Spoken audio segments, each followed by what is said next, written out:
So hey guys, welcome back to my YouTube channel. This is Vikas Kumar Jha. तो आज के इस वीडियो में हम लोग सीखते हैं, समझते हैं, जानते हैं एक नए interesting topic which is FGD. FGD stands for flue gas desulphurisation. There are different type of FGD, ठीक है। उसमें हम लोग बात करने जा रहे हैं वेट एफजीडी की। अब वेट एफजीडी में होता क्या है, सबसे पहली चीज तो ये हम लोग समझते हैं। वेट एफजीडी में हम लोग सबसे पहले क्या करते हैं, फ्लू गैस को डीसल्फराइजेशन करते हैं। अब डीसल्फराइजेशन कहीं ना कहीं कर रहे हैं, इसका मतलब यह है कि सॉक्स कंटेंट को, जो भी हमारे पास ईएसपी से फ्लू गैसेस आ रहे हैं उसमें जो सॉक्स कंटेंट है SOx, ठीक है, उसको हम लोग रिजॉल्व करने जा रहे हैं इस प्रोसेस में। तो इस प्रोसेस को हम लोग 3 मेजर स्टेप्स में हम लोग कवर करेंगे। पहला स्टेप है हमारा लाइमस्टोन हैंडलिंग सिस्टम। अभी इसमें हम लोग क्या करने वाले हैं, इसमें हम लोग जो भी हमारा इनपुट है, इनपुट बोले तो लाइमस्टोन CaCO3 जो भी इनपुट है उसको हैंडलिंग सिस्टम में हम लोग कैसे शेड में रखते हैं एंड बकेट एलिवेटर के थ्रू हम लोग साइडों के थ्रू उसको बॉल मिल से पास कराते हैं और लास्ट में जो हमको आउटपुट मिलता है वो क्रस्ट लाइमस्टोन मिलता है। जिस लाइमस्टोन को हम लोग स्लरी बनाते हैं, जिसमें स्लरी टैंक में बोले तो।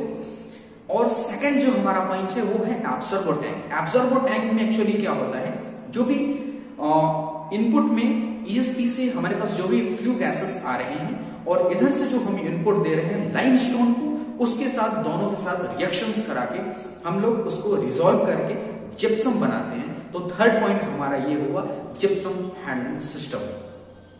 इन सभी चीजों में आप लोग ये समझ रहे होंगे कि सल्फर पे ज्यादा जोर दिया जा रहा है। तो जैसा कि हम सभी जानते हैं कि जो पॉल्यूशन है थर्मल पावर प्लांट में, वो मैक्सिमम जो रीजन है वो सल्फर की वजह से ही पॉल्यूशन हो रहा है। तो इस सल्फर को कहीं ना कहीं हमें एनवायरमेंट को क्या कर रहा है, ये नुकसान कर रहा है, ये पॉल्यूटेड कर रहा है। तो इस चीज को हमको कहीं ना कहीं रिजॉल्व करना था, तो इस सिस्टम को इंट्रोड्यूस किया गया। तो उसी सिस्टम को हम लोग समझते हैं, जानते हैं। जहां तक कि आप लोग ये भी समझते हैं कि जो जिप्सम है, जिप्सम को भी हम अलग अलग इंडस्ट्रीज में यूज करते हैं, जैसे फार्मिंग इंडस्ट्रीज बोले, सीमेंट इंडस्ट्रीज बोले एंड सो ऑन। बहुत सारे इंडस्ट्रीज में इसको हम यूज करते हैं, ठीक है। तो यहाँ पे 2 चीजें हैं, जो भी हमारे पास एनवायरमेंट भी इससे अच्छा होगा एंड जो आउटपुट मिलेगा वो भी, उससे भी कुछ मार्केटिंग होगी, कुछ मतलब इनकम होंगे, ठीक है। तो इससे 2 चीजें हैं, इसलिए इस प्रोसेस को एग्जीक्यूट किया गया। तो उसी प्रोसेस को हम लोग एक्चुअली क्या करते हैं, पढ़ते हैं, सीखते हैं, जानते हैं।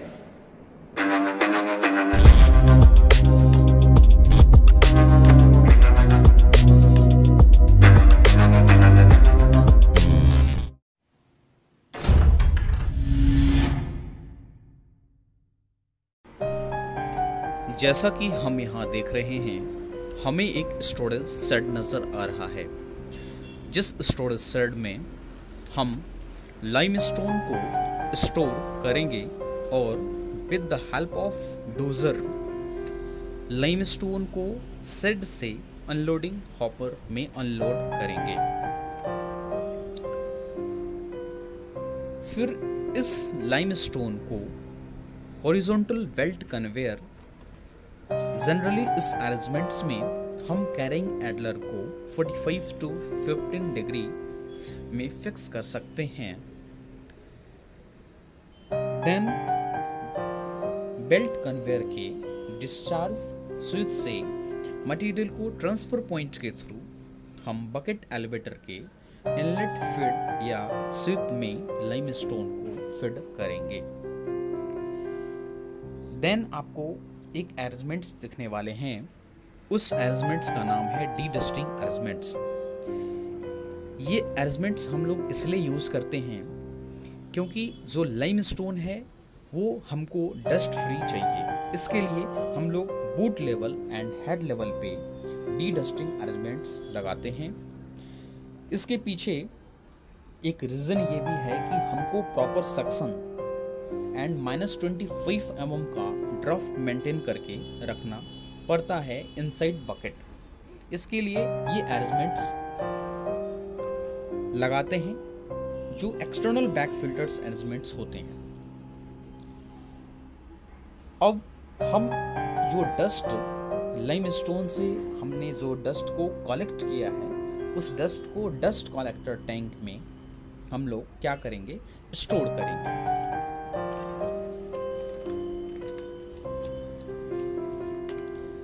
इसके बाद सेंट्रीफ्यूगल पंप्स के थ्रू डस्ट कलेक्टर से जो भी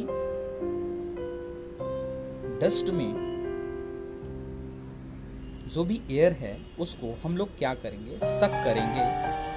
सक करने के बाद उसको हम लोग एनवायरनमेंट में स्प्रेड करेंगे। देन आपको बकेट एलिवेटर्स के बकेट्स दिखाए जा रहे हैं। इस बकेट एलिवेटर्स में हम लोगों ने जो बकेट एलिवेटर्स को यहाँ देखा, वो bucket elevators centrifugal bucket elevators भी उसको आप बोल सकते हैं, या बेल्ट बकेट एलिवेटर्स भी बोल सकते हैं आप, क्योंकि ये जो मटेरियल को इजेक्ट करता है वो with the help of centrifugal forces eject करता है, और ये जो ऑपरेट भी होता है वो रिलेटिवली हाई स्पीड्स से ऑपरेट होता है with respect to other bucket elevators. ठीक है, बकेट एलिवेटर्स के पीछे ये भी एक रीज़न है, क्योंकि ये लाइमस्टोन के बड़े बड़े जो लम्प्स होते हैं उसको आसानी से ये कैरी कर सकता है, और with the help of centrifugal forces material को इजेक्ट करता है from belt bucket elevator discharge and से। इसके बाद आपको एक पॉइंट्स और भी दिखे होंगे जो मैं पहले ही डिस्कस कर चुका हूँ।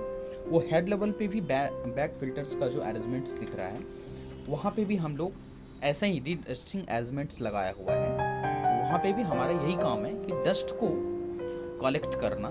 ठीक है, देन आपको एक मैग्नेटिक सेपरेटर दिखाई दे रहा है। इस मैग्नेटिक सेपरेटर का जो काम है वो एक्चुअली लाइमस्टोन से मैग्नेट को सेपरेट करना, ताकि कोई भी फॉरेन पार्टिकल्स हमारे लाइमस्टोन में न जा पाए। इसके लिए इसके थ्रू मैग्नेटिक सेपरेटर के थ्रू उसको क्या कर लिया जाता है, रिमूव कर लिया जाता है। ये आपको डस्ट कलेक्टर दिखाई दे रहा है, ये एक अरेंजमेंट्स दिखाई दे रहे हैं जिसमें हम डस्ट को कलेक्ट करेंगे और फिर जो भी डस्ट में एयर है, ठीक है, उसको हम लोग सक करके बाहर एयर में स्प्रेड करेंगे। अब हमारे पास डस्ट फ्री लाइमस्टोन है। ठीक है, डस्ट फ्री लाइमस्टोन को हम लोग बेल्ट कन्वेयर के थ्रू इसको हम लोग साइलो में डंप करेंगे। अब यहाँ भी आपको 2 डस्ट कलेक्टर्स का पॉइंट्स दिख रहा है। यहाँ से हम लोग डस्ट को कलेक्ट करने का काम करते हैं, ताकि हमको डस्ट फ्री लाइमस्टोन हमें मिलना चाहिए। हमारा यही मोटो रहता है कि लाइमस्टोन से डस्ट को कैसे फ्री किया जाए, इसके लिए ये डी डस्टिंग अरेंजमेंट्स लगाया हुआ है। अब डस्ट फ्री लाइमस्टोन को हम साइक्लोन के थ्रू पास कराएंगे।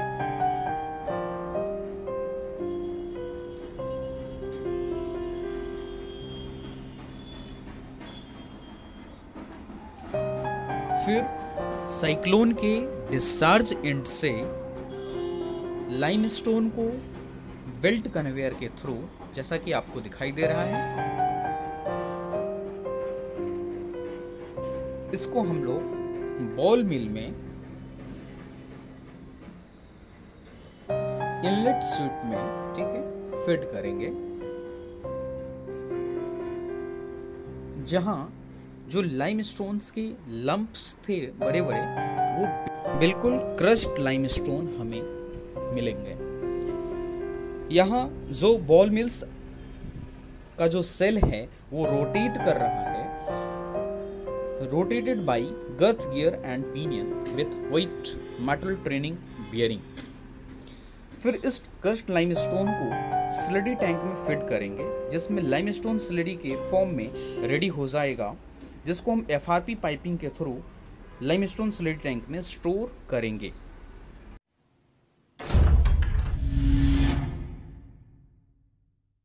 Here we can see flue gas coming out from the ESP enters into the absorber tank. Limestone, after crushing into the ball mill, enter into the absorber tank from the bottom. Water is spreaded through spray header, so limestone turns into lime slurry. Lime slurry reacts with the flue gas, hence sulfur-free flue gas come out from the absorber tank. Chemical reaction takes place in absorber tank. Limestone reacts with sulfur dioxide in presence with air and water, then gypsum is formed and sulfur-free flue gas exit into atmosphere through. अब हम बात करते हैं gypsum handling system पे। Now gypsum को हम hydrocyclone separator से पास कराएंगे ताकि जिप्सम से वाटर कंटेंट को सेपरेट कर लिया जाए। फिर बेल्ट फिल्टर से भी अगेन पास कराएंगे ताकि जिप्सम से वाटर कंटेंट को वैक्यूम रिसीवर टैंक के थ्रू रिसीव कर लिया जाए। देन अभी जो हमको जिप्सम मिलने वाला है बिल्कुल ड्राई फॉर्म में मिलने वाला है। देन फर्दर हम उसको यूज करेंगे like cement industry and brick industry etcetera.